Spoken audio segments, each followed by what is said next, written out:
இந்த 60 நாளில் கோயில் நிலம் மட்டும் ஏறக்குறைய பல 100 கோடி ரூபாய்க்கு ஊழல் நடந்திருக்கு. விஜய் முதலமைச்சராக இருக்கவே லாய்க்கில்லை.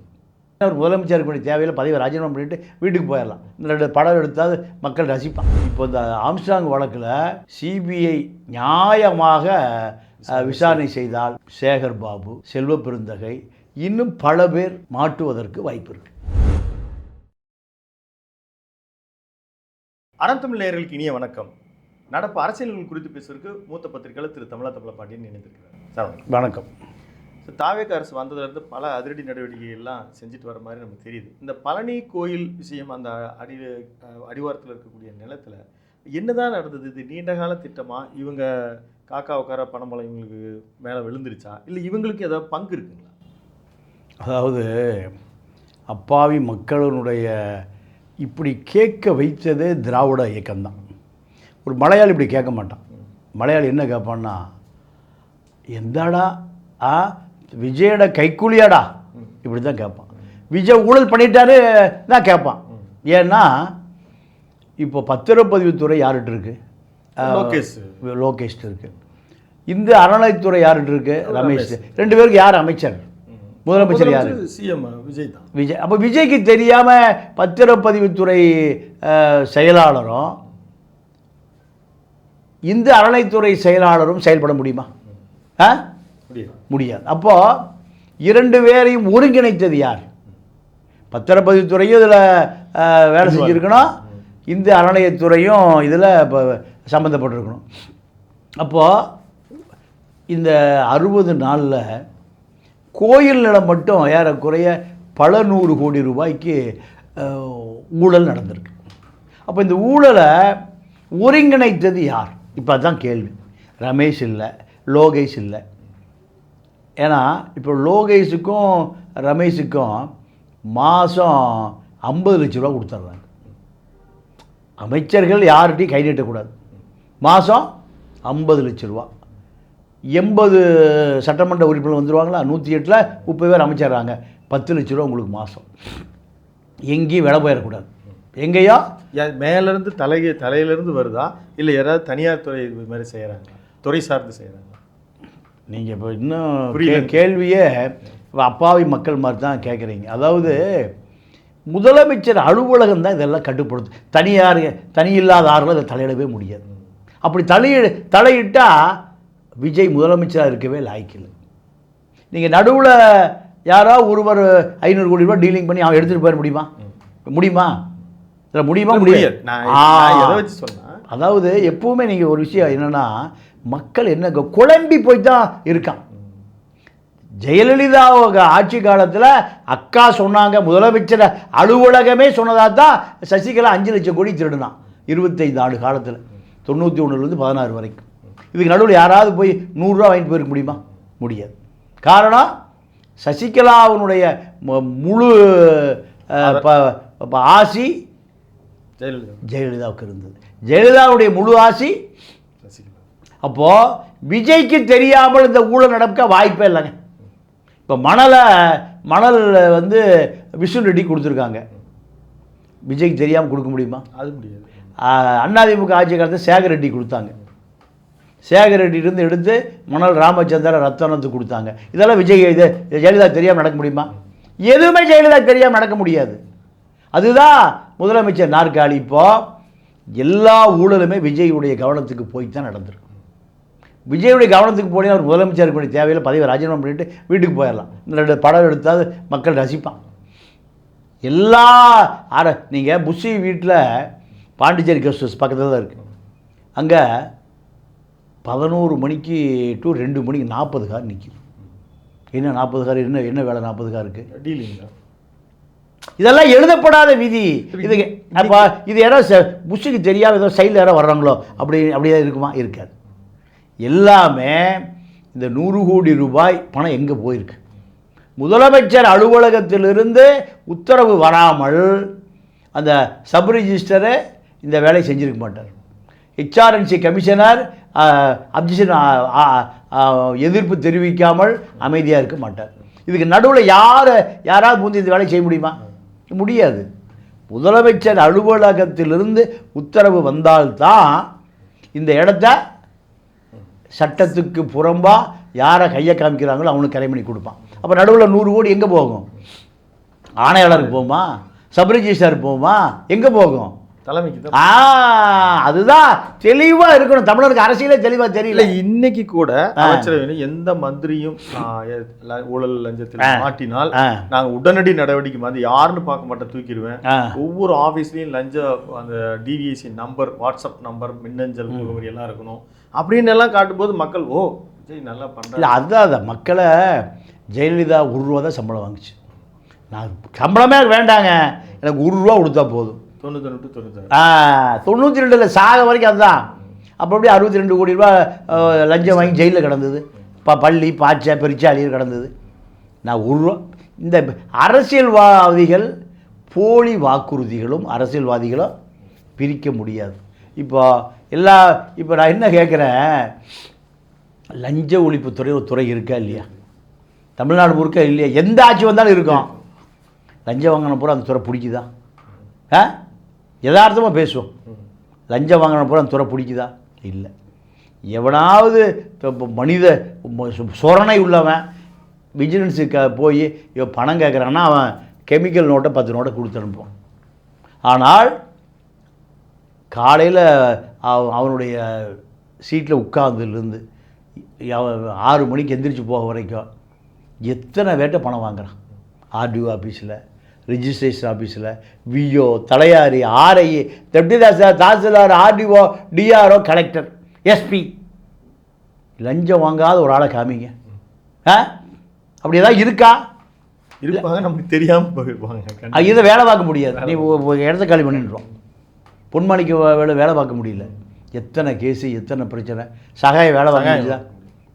அதான் அவர் பேரத்தை சொல்லணும். ஆமாம், வேலை பார்க்க முடிஞ்சுதா? அசலாக்காருக்கு பெருமை என்ன நிலைமை? நேர்மையான அதிகாரி அசலாக்காருக்கு எல்லாம் ஆளை கொடுங்கன்ட்டார். நான் மத்திய அரசு பண்ணி ஏன் என்ன நேர்மையான அதிகாரி ஏன் வேலை பார்க்க முடியல? என்ன காரணம்? அவனை விட்டுரு, இவனை புடி, இவனை காப்பாற்று. நான் ஊழல் இல்லாமல் இருப்பேன்னு தான் வந்தேன். ஆனால் இப்போ எனக்கே உத்தரவு எங்கிறது யார் கொடுக்குற உத்தரவு? ஊழல்காரனை உத்தரவு போடுறான். ஊழல்காரனை அசலாக்காருக்கு உத்தரவு வருது. அதனால் இன்னைக்கு பழைய ஊழலுக்கு அத்தனை பேரும் வந்துட்டான். இனி ஊழல் தான். அதனால் என்ன ஆளை விடுங்கன்ட்டு வந்தால் இந்த ஆட்சிக்கான முத்திரை என்னாச்சு? ஊழல் தொடர்கிறது. அப்போ இதுக்கு வாட்ஸ்அப் குரூப் ஏமாத்திருக்கான். மக்கள் சின்ன சராசரி மக்கள் இப்படி நினச்சிக்குவாங்க. ஓ, அது அவனுக்கு அரசியலே போய் சேரல. அவன் தான் 200 ரூபா பார்ட்டி தானே. அவனுக்கு எவ்வளோ கொடுக்குறான்? 200 ரூபா கொடுக்குறான். நீ ஓட்டு போடுறான். 5 வருஷம் உன் தலைவிதியை எனக்கு வித்தர்றா. எவ்வளோக்கு? 200 ரூபாய்க்கு வித்தர்றா. இப்போ 500 ஆகி 1000 2000 ஆகி போச்சு. எல்லாம் வாங்கி வச்சுட்டு இப்போ யாருக்கு ஓட்டு போட்டான்? விஜய் தான் போட்டான். ஆனால் விஜய் ஊழலே இல்லாமல் இருப்பார்னு ஓட்டு போட்டான். இப்போ விஷ்ணு ரெட்டி கும்பல் மணல் திருடுறான், கோயில் சொத்தை விற்கிறான், டாஸ்மார்க்கில் காசு வாங்குறான்.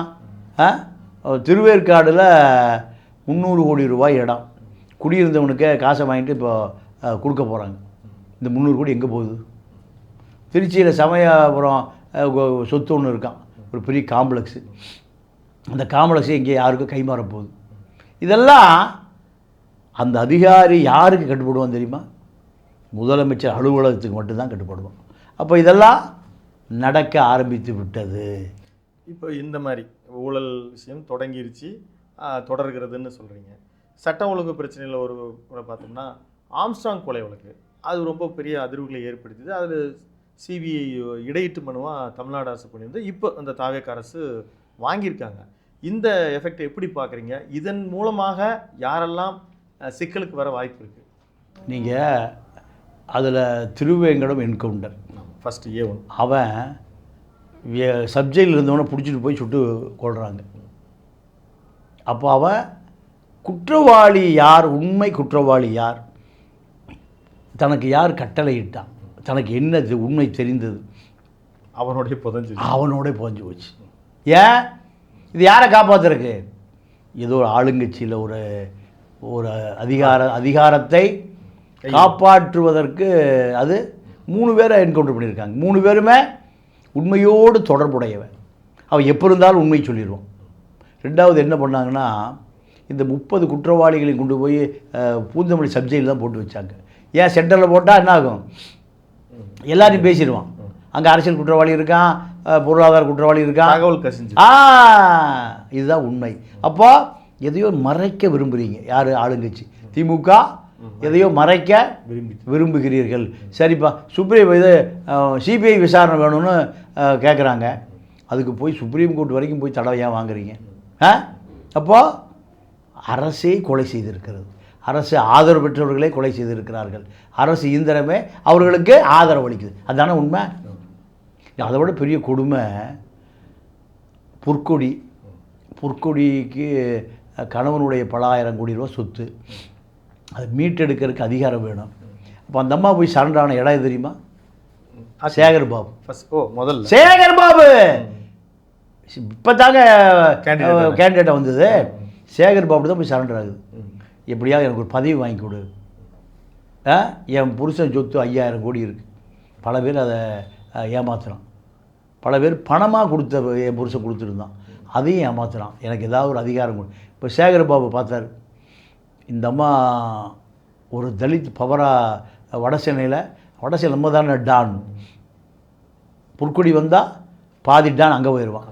அதிகார மையம் புதிதாக உருவாவதை விரும்பாத சேகர் பாபு என்ன பண்ணார்? ஒன்றுமே செய்யலை. இந்த அம்மாவுக்கு ஒரு 200-300 கோடி மிரட்டி வசூல் பண்ணி கொடுத்தாரு. யார்கிட்ட இருந்து கொடுத்துங்க? கொடுத்தும் போல ஆள் செத்து போனா இல்லைன்றான். நடிகையுடைய நாய் செத்து போனால் அவ்வளோ பேரும் வருவான் துக்க விசாரிக்க. அந்த மாதிரி தான். அப்போது அந்த அம்மா பார்த்தது, சேகர் பாபு நம்மளை திமுகவில் சேர்த்தவே மாட்டார். அதனால அந்த அம்மா 200 கோடி எடுத்துக்கொண்டு யார்கிட்ட போச்சு? எடப்பாடி. அப்புறம் தான் போட்டு தான் அந்த தொகுதி வாங்க, அது தோற்று போச்சு வச்சுங்களேன். இப்போ சேகர் பாபு கூட ஆதரவாக இருந்த காலத்தில் சிபிஐ வழக்கில் பொற்கொடியை இடையூறு பண்ணுது. எங்கே? டெல்லி சுப்ரீம் கோர்ட்டில். சிபிஐ வேணுமா வேண்டாமா இந்த வழக்கில் பொற்கொடி சேகர் பாபுக்கு ஆதரவாக திமுகவுக்கு ஆதரவாக செயல்பட்டுது. இது ஆனந்த அதை தெளிவாக சொல்கிறார். ஆனந்த பிஎஸ்பி ஆனந்த நீங்கள் சிபிஐ விசாரிக்க வேண்டாம், அதை குழப்புவதற்கு பொற்கொடியை திமுக பயன்படுத்தியதுங்கிறார். அப்போ கணவனும் இழந்தாச்சு, பணம் பறி போயிடுச்சு, சொத்து பறி போயிடுச்சு. இதை மீட்டெடுப்பதற்கு ஒரு அதிகாரம் வேணும். அப்போ திமுக தான் இப்போ அதிகாரத்தில் இருக்குது, திமுக தான் அதை செஞ்சுது, திமுக தான் பின்னணி. இப்போ சிபிஐயே வேண்டாங்கிறாங்க. இருந்தாலும் வேறு வழி இல்லாமல் பொற்கொடி போய் சரணடைஞ்ச இடம் எங்கே? திமுக. எவ்வளோ கொடுமை பார்த்தீங்களா? இப்போ இதுதான். இப்போது தாவேக்கா வந்த பிறகு என்ன நடக்குதுன்னா, மாநில அரசு தரப்பு சிபிஐ விசாரிப்பதற்கு நாங்கள் தடை இல்லைன்றுச்சு, வாபஸ் வாங்கிட்டோம். இப்போ என்ன ஆகும்? உண்மை குற்றவாளிகள் இப்போ உண்மை குற்றவாளியில் என்ன நடுக்கம் வந்து சிபிஐ இப்போ நம்மளை விசாரிக்க ஆரம்பிச்சிருவான். 3 பேர் என்கவுண்டரு, அவசரப்பட்டு ஏன் பண்ணாங்க, உண்மையை மறைக்க வேண்டியிருக்கு. இப்போ 3 பேருக்கு யாரோட நெருக்கமாக ரிலேட்டடாக அவன் இருந்தான், அவன் என்ன சொல்லியிருப்பான்னு இப்போ மீதியால் தூக்குனா உண்மை வந்துடும். இதில் இப்போ நம்ம சொன்ன சிக்கலாக ஏதாவது உங்களால் ஆட்கள் யாராவது வாய்ப்பு இருக்குது இவங்களுக்கெல்லாம் அப்படின்னு? இதில் சேகர் பாபு, செல்வ பெருந்தகை, அசோத்தம்மன், ஏன்னா 3 பேர் மேலே சிபிஐக்கு மிகப்பெரிய சந்தேகம் இருக்குது. இதில் எப்படி சந்தேகம்னா, இதில் 30க்கும் மேற்பட்ட குற்றவாளிகள் ஈடுபட்டிருக்கான். ஒரு குற்றவாளி அவனை மெயின்டைன் பண்ணுறதுக்கு மாதம் குறைஞ்சி 10 லட்ச ரூபா வேணும். 6 மாத காலம் இந்த ஆம்ஸ்ட்ராங்கு கொலை வழக்குக்கு முன்னால் அத்தனை பேரையும் ஒருங்கிணைப்பு நடந்திருக்கு. அப்போ ஒரு குற்றவாளி அக்யூஸ்டை, ஒரு ரவுடியை மாதம் 10 லட்ச ரூபா கொடுத்தா தான் உங்கள் கட்டுப்பாட்டில் இருப்பான். 10 லட்சம்ங்கிறது 30 நாளுக்கு, 30 நாளை 10ஆக பிரிச்சிங்கன்னா ஒரு நாளைக்கு 30,000 ரூபா இல்லையா? ஒரு ரவுடி ஒரு 30 பேரோட தொடர்பில் இருப்பான், சாராயம் குடிப்பான், விபச்சார பெண்கள்கிட்ட போவான், சூதாடுவான். அப்போ 1000 ரூபாங்கிறது சாதாரணம். இது அதிகமாக தான் 2 மடங்காக தான் இருக்கும். அப்போ 30 லட்ச ரூபா சாரி 10 லட்ச ரூபா மாதத்துக்கு. மாதம் 10 லட்ச ரூபானா 30 பேருக்கு எங்கேயோ போகுது 3 கோடி. 3 கோடி 3 கோடி இன்ட்டு 6 மாதம் 18 கோடி. 18 கோடியை செலவு பண்ணுறால் யாராக இருக்கணும்? ஒரு ஆழத்தலை. அப்போ இந்த 18 கோடி கொலை செய்ய வரைக்கும், கொலை செஞ்ச பிறகு அவனை பாதுகாக்கிறதுக்கு 18 கோடி வேணும் இல்லையா? அவன் குடும்பத்துக்கு கொடுக்கணும், அவனை பெயில் எடுக்கணும், சுப்ரீம் கோர்ட்டில் போய் ஜாமீன் போடணும், ஜெயிலருக்கு பணம் கொடுக்கணும், உள்ள பிரியாணி சாப்பிடுவான், குவார்ட்டர் சாப்பிடு, எல்லாம் போகணும் கேட்டு வழியா. ஜெயிலுக்குள்ளே காசு கொடுத்தா என்ன வேணால் கிடைக்கும். அப்போது முதல்ல 18 கோடி, ரெண்டாவது 18 கோடி, எவ்வளோ? 18 36 கோடி. 36 கோடியை யார் நீங்கள் நானும் சாதாரண ஏப்ப சாப்ப சுப்பம் கருப்பம் செலவு பண்ண முடியும்? அவ்வளோ ஒர்த்துபுல்லாக அவர் டிஸ்டர்பாக இருந்தார் அவர். ஆமாம், அவன் எப்படின்னா வட சென்னை டானே அவர் தான். உதாரணத்துக்கு ஒரு விஷயம் சொல்கிறேன். ஊர்வசி சோப்பு ஒரு ஃபேக்ட்ரி இருந்தது வட சென்னையில், 40 ஏக்கர். அந்த 40 ஏக்கராவை அவர் ஊர்வசி சோப்பை மூடிட்டாங்க, அந்த இடத்த விற்க போகிறாங்க. அசோத்தம்ம காங்கிரஸ் கட்சியுடைய மாநில இளைஞரணி தலைவர் ஒரு ஜெயிலில் இருக்கார்ல, ஏக்கராவுக்கு 1 கோடி கொடுன்னு கேட்குறாரு. ஏக்கராவுக்கு 1 கோடி, 40 ஏக்கராவுக்கு 40 கொடுக்கலைன்னா போட்டு தள்ளிடுவேன். ஏன் இப்போ காவல்துறை பற்றி எவனும் கவலையே படுறதில்லை, நீதித்துறை பற்றி அவனுக்கு கவலையே படுறதில்லை. போட்டு தள்ளி கேஸை பார்த்துக்கலாம், சாதாரணமாக பேச்சுங்க அது. அப்போது 40 கோடி கேட்டோன்னையும் அந்த பாட்டி நேரம் ஆம்ஸ்டாண்ட் வந்து சரண்டர் ஆகிறார். எங்கள் 40 கோடி கேட்டு அசோத்தம் மிரட்டுறான், சுட்டுருவாங்கிறான், ஆளை வச்சு காரை கொளுத்துறங்கிறான். இதெல்லாம் சாதாரணம், நடக்கிற எதுவுமே சாதாரணம் இல்லைங்க, திட்டமிட்டு நடக்குது. லாரி ஆக்சிடென்ட்லாம் திட்டமிட்டு நடக்குது. ஒரு தொழிலதிபர் செத்து போயிட்டான்னா அதுக்கு பின்னாடி பல ரகசியம் இருக்குது. அப்போ உடனே ஆம்ஸ்டாங்கிட்ட பஞ்சாயத்து வந்த பிறகு நான் பார்த்துக்கிறேன் விட்டுருங்க. உடனே அவர் அந்த ஊர்வசி முதலாளி போப்பா தெரிஞ்சு பார்த்துக்க, ஏன்னா அங்கே பேக்ரவுண்டு கிடச்சிருச்சுல்ல, யார்? ஆம்ஸ்டாங். உடனே மகங்காரன் அப்பனுக்கு ஃபோன் பண்ணி சொல்கிறான், எங்கள் நாகேந்திரன் பல மர்டர் பண்ணிட்டு ஜெயிலில் இருக்கான், வேலூர் ஜெயிலில். அப்பா நான் ஒரு 40 கோடி வந்திருக்கோம், கடைசியில் 20 கோடியாக கொடுத்துருப்பான், இந்த ஆம்ஸ்டாங் இப்போ தலையிட்டதுனால எனக்கு பணம் போச்சு. உடனே நாகேந்திரன் ஜெயிலுக்குள்ளே இருந்து பாருங்கள், ஜெயிலுக்குள்ளேயா அல்லது கெஸ்ட் ஹவுஸ் தான் தெரியல, அவர் ஜெயிலில் தான் இருந்தார், செத்து போயிட்டார். இப்போ ஏன்டா என் பையனுக்கு வழியில் குறுக்கிடுற, அவனுக்கு 20 கோடி கிடச்சிருக்கும், 20 கோடி வருமானம் வந்திருக்கும், அதை ஏன்டா கிடைச்சா உன்னை போட்டு தர போகிறேன்டா. யார்? 2 பேரும் சண்டை சண்டை வருது. ஏன்? என் பையனும் மாநில தலைவர் ஆகணுமில்ல. எந்த கட்சிக்கு? காங்கிரஸுக்கு. காங்கிரஸ் கட்சியில் மாநில இளைஞரணி தலைவர் தாங்க அசுத்தம்ம. இவர் மாநில தலைவர், இவர் மாட்டுக்கே சக்தி சுதரியும் இல்லை, செல்வ பெருந்தகை பாண்டியன் ஆடிட்டு கொலை வழக்கில் தான் பணம் வந்து மாநில தலைவர் ஆனார். இப்போ எதை வேணால் பண்ணலாங்க, கொள்ளை விபச்சாரம் செம்பரம் கடத்துறது எல்லாம் அயோக்கியத்தனம் பண்ணலாம். 1 கோடி 100 கோடி சம்பாதிச்சிட்டிங்கன்னா நீங்கள் திமுகவில் மந்திரி ஆகிடலாம், அதிமுகவில் அமைச்சராகிடலாம், காங்கிரஸில் மாநில தலைவர் ஆகிடலாம். இந்த கேவலமான நாடு இது. இங்கே எவனுக்கும் மக்களை எப்படி நினைக்கிறான்னா ஆடு மாடுகளை விட மோசமாக நினைக்கிறான். அதனால தான் இந்த தடவை திமுக அதிமுகவை இவ்வளவு கோவப்பட்டு ஒழிச்சான். இப்போ இந்த ஆம்ஸ்டாங் வழக்கில் சிபிஐ நியாயமாக விசாரணை செய்தால் சேகர் பாபு, செல்வ பெருந்தகை, இன்னும் பல பேர் மாட்டுவதற்கு வாய்ப்பு இருக்குது.